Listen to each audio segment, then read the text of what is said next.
De agosto para cá, os fundos imobiliários vêm caindo bem forte, já são mais de 6% de queda, e isso assusta muita gente que está chegando agora e até investidor um pouco mais experiente que sai falando que fundo imobiliário realmente não presta, tem muita gente falando mal, mas o que eu quero trazer aqui hoje para você é uma visão geral do porquê dessa queda generalizada em fundo imobiliário e o que você precisa fazer para não perder dinheiro agora, principalmente, o que você precisa fazer para conseguir acumular o máximo de renda futura.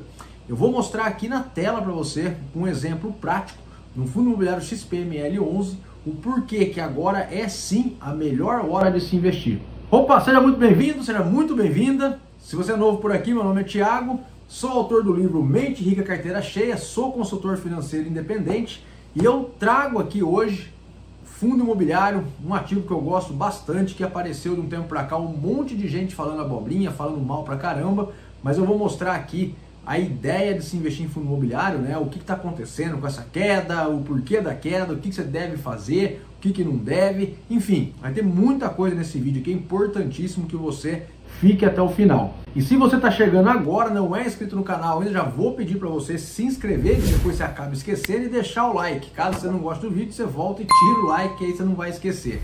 Se quiser também o livro físico, Mente Rica, Carteira Cheia, tem um link aqui embaixo, está com frete grátis para o Brasil inteiro, um precinho desse tamanhozinho assim, e já vai com 3 treinamentos bônus para você, tá? Então, Mente Rica, Carteira Cheia, frete grátis. Jabá feito! Vamos para o vídeo então, vamos começar falando da queda de fundo imobiliário, vamos direto para a tela aqui para você entender o que está acontecendo. Aqui a gente já vê essa queda forte aqui, de agosto para cá, já passa de 6%, 6,82%. Na data que eu gravo até deu uma subidinha aqui, mas nada em relação ao tamanho da queda que foi. E eu vou trazer duas coisas aqui, tá? Vou falar da taxa Selic e vou falar do Tesouro IPCA+. Gente, taxa Selic, ela vinha numa queda, vamos falar assim, ela estava em 13,75 e começou o corte de juros, a inflação começou a ser controlada e começou o corte de juros. E aí muita gente estava projetando taxa Selic no final de 2024 ali a 8%, alguns mais otimistas 7%, 9%, enfim, variava ali, mas era um consenso que a taxa Selic ia continuar caindo, Só que ela chegou em 10,5%, aconteceu o quê? Inflação disparando, tudo desandando, o Banco Central, de maneira técnica, resolveu voltar a subir a taxa Selic e hoje, na data que eu gravo, ela está em 10,75%. Por que isso já influencia o mercado de fundo imobiliário, mas o mercado de renda variável como um todo? Porque você pensa o seguinte, você tem o investimento mais seguro do país, lá o Tesouro Selic, pagando 10,75%, muita gente acaba migrando para ele, porque é assim, é uma coisa ligada com a outra. Se o juro está subindo, é porque a economia está pior, vamos falar, o país está mais arriscado, então o mercado prefere migrar de ativos com mais risco, a renda variável, para ativo com mais segurança, no caso, estou falando do Tesouro Selic, que é o mais seguro do país. Só que vai entrar um outro ponto aqui, que na verdade a comparação correta que a gente deve fazer não é com o Tesouro Selic, e sim com o Tesouro IPCA+, tá? Importante entender uma coisa aqui, tem gente que critica quando a gente fala isso, mas tem que entender o seguinte, o fundo imobiliário, vamos pegar o de tijolo, para ser mais específico, ele é composto, a nossa valorização ao longo do tempo, os nossos ganhos ao longo do tempo, ele é composto do imóvel que está no patrimônio, mais os aluguéis que são pagos ali mensalmente. O que acontece? O imóvel em si, ao longo dos anos, ele é corrigido pela inflação, ele é corrigido pelo IPCA. Não é que ninguém corrige, é natureza do mercado isso aí. O imóvel residencial, predial, ao longo dos anos, falando de janelas de longo prazo, tá? Então não adianta o cara começar a investir faz um ano e falar, mas o meu fundo não corrigiu. Falando de janela de longo prazo.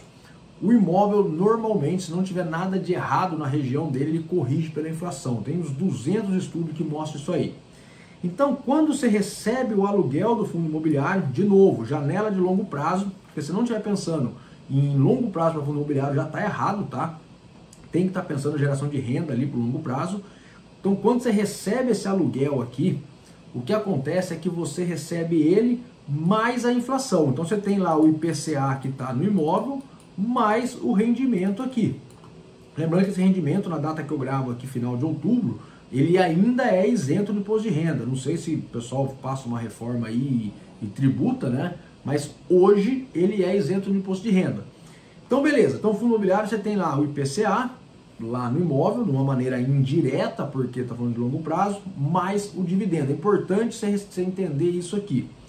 Quando a gente pega o investimento mais seguro do país, que é o Tesouro Direto, e pega um investimento de longo prazo para comparar, eu vou pegar aqui um Tesouro IPCA 2035, 11 anos para frente, acho que é o mínimo que a gente tem que pensar quando fala de fundo imobiliário. Hoje ele está pagando, ó, IPCA mais 6,72, que é uma taxa excelente, é uma taxa muito alta para um título seguro desse. Só que nem tudo são flores, né? Esse título aqui, por que ele está pagando alto? Porque o risco país está muito mais alto. Então, quem vai emprestar dinheiro exige uma taxa maior para poder emprestar dinheiro para o Brasil. Se amanhã ou depois acontecesse um milagre, não existe corrupção, tudo, as mil maravilhas, economia voando, o Brasil não precisaria pagar um juro tão alto. Um jurinho pequeno, que acontece lá fora, né? Um jurinho pequeno seria suficiente para a galera querer emprestar dinheiro aqui. Infelizmente não é a nossa realidade. E aí nessa comparação, né, de IPCA mais uma taxa, a gente começa a comparar então o fundo imobiliário e o título mais seguro do país. E aí é importante entender, eu peguei uma planilhinha provisória aqui, ó, a gente entender isso aqui. Uma comparação, né, um dos comparativos que o mercado faz, deixa eu aumentar um pouquinho aqui para ficar melhor, é o seguinte, ó, vamos lá. O que é o dividend yield, né, do fundo imobiliário? É o dividendo pago no ano, né, vamos falar anual aqui, dividido pelo preço do fundo. Imagina que aqui tem uma divisão aqui, tá? Esse é o dividend yield. Então imagina que um fundo imobiliário que pagou R$ 9,00 ao longo do ano de dividendo e custa R$ 120,00, essa conta dividida aqui dá esse 7,5% de dividend yield. Se a gente tem um IPCA mais pagando 5%, IPCA mais 5%, né, que hoje a gente está 6,70%, nós estamos com uma diferença de 2,50%, 2,5%, que seria o nosso prêmio de risco para sair do tesouro e investir em fundo imobiliário. Pô, 2,5% ao ano, ao longo do tempo, dá muita diferença, tá? Então é um prêmio bem bacana. Show de bola! Só que tudo que está acontecendo, taxa de juros subindo, juro futuro e os cambau a 4, o que aconteceu? O IPCA foi pagando, IPCA mais 5, mais 5,5, e aí se eu vou colocando aqui, ó, 5,5, agora tá lá 6,71, deixa eu pegar aqui, 6,71 por exemplo, o prêmio de risco começa a ficar muito baixo, tá? Por que eu vou ganhar só 0 ponto alguma coisa, sendo que o investimento mais seguro do país está me pagando quase igual? E aí começa o mercado a migrar do fundo imobiliário ou de outro ativo de risco, estou falando do fundo imobiliário hoje, para o mercado de renda fixa. A gente sabe que o IPCA varia, mas lá no resgate você tem o valor acordado. E com isso, quando a galera começa a migrar, começa a vender, mais venda do que compra, esse preço do título aqui começa a cair. Então vamos supor que ele caiu para 115. Ó, o dividend yield já foi para 7,83. Ah, não, mas a diferença está 1,11, está muito pouco. Então continuaram vendendo, 110. E aí 8,18. Ah, 1,5, ainda não. Então foi para R$100. Opa, R$100. Dividend yield está para 9%. Com essa diferença aqui, 2,29. Opa, aqui começou a valer a pena de novo o fundo imobiliário. E aí o pessoal, o preço para de cair, o pessoal para de vender, alguns voltam a comprar e dá uma equilibrada no preço ali. A gente vai ver na prática daqui a pouquinho com o fundo imobiliário, tá? Então é isso aqui, essa diferença que o mercado faz para poder escolher se vai para a renda variável ou se vai ficar na renda fixa. Entendendo isso, essa questão de risco-retorno, como que o mercado se autorregula ali, né? O próprio mercado faz todo esse movimento, não tem ninguém canetando ali, graças a Deus. Nós vamos ver na tela agora. Eu vou pegar o fundo XPML11 e vou mostrar como que a grande maioria das pessoas perdem dinheiro, né, por não enxergar o que eu vou mostrar aqui. E é uma coisa que você deve entender esse racional. Eu trouxe uns números arredondados aqui, mas você entender o racional, e não fazer besteira. Vamos voltar para a tela aqui, ó. Então aqui na tela, estou no site do Investidor 10, Fundo Imobiliário XPML11. Eu vou pegar aqui, esse aqui é o gráfico ajustado pela inflação, pelo descontando o dividendo já, né? Já é o gráfico ajustado. Eu vou pegar o gráfico padrão, que é o gráfico que mostra realmente quanto custava esse fundo lá atrás. Ele não considera dividendo aqui. Então, se eu pegar aqui em dezembro, mais ou menos, ó, de 2019, pegar antes da pandemia, esse fundo imobiliário, ó, 30/12, ó, ele custava R$ 136,97. E vamos ver quanto que ele pagava de dividendo, tá? Tá aqui, ó, no mês, antes aqui, ó, 2020, ó, dezembro de 2019. Não, aqui é o dividend yield. Vamos pegar dezembro de 2029. Ele pagava 52 centavos. Eu peguei essa informação, trouxe aqui para essa planilha aqui, tá? Que é isso aqui, ó. Eu peguei, ó, ele custava ali 133, né, arredondando, e pagava um dividendo mensal de 52 centavos. O que eu fiz? Se a gente pegasse naquela época, era a época que os fundos imobiliários eram muito bons, a cotação estava lá em cima, então é época boa de investir, entre aspas aqui, né? Então eu peguei um aporte mensal de R$1.000 durante aqui, ó, 5 anos, tá?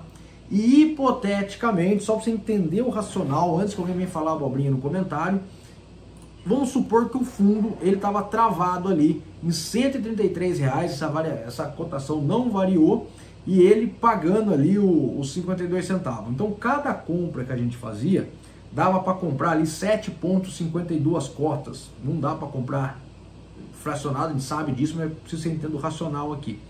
Então ao longo de 5 anos, né, esse aqui é o dividendo mensal, então o total da renda que comprava todo mês, esse aqui é o acumulado da renda, e aí ele dava lá 0,39 de dividend yield, né, quando era muito bom investir.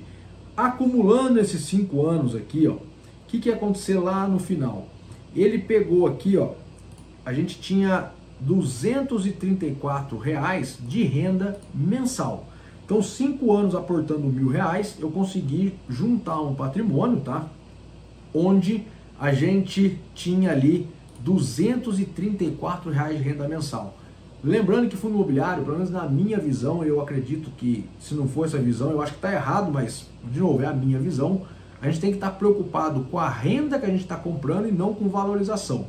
Só que, já faz um parênteses aqui, não é que a valorização não é importante, ela vai ser importante, só que uma coisa vai andar junto com a outra. Falo que o foco nosso tem que ser renda. Tem gente que fala, a valorização não importa, então se ele cair ele vai a zero e eu estou com renda? Não adianta, os dois vão andar junto naturalmente se você escolher bons fundos imobiliários, tá? Então se a gente tivesse investindo na melhor época de fundo imobiliário, falando aí antes da pandemia ali, melhor época segundo vários especialistas aí, né, e a grande mídia falando, melhor época, você acumularia R$234 de renda. Agora, se a gente pega aqui, ó, e vamos supor o jeito que está agora, que o fundo imobiliário está custando R$103 o XPML11 e ele está pagando 92 centavos de dividendo por mês. Então cada vez que a gente compra aqui R$1.000 dividido por 103, os mesmos R$1.000, a gente está comprando uma renda maior por mês e acumulando essa renda lá no final, chegando lá no final, a gente acumulou aqui, opa, não era aqui que eu quero, vamos aqui no final, ó, a gente acumulou R$535 de renda mensal, de renda passiva, de aluguel mensal. Então é 535 contra 234. 500, vou até fazer a conta aqui, ó, 535 dividido por 234 é mais do que o dobro da renda mensal, com o mesmo dinheiro, os mesmos R$1.000 investidos.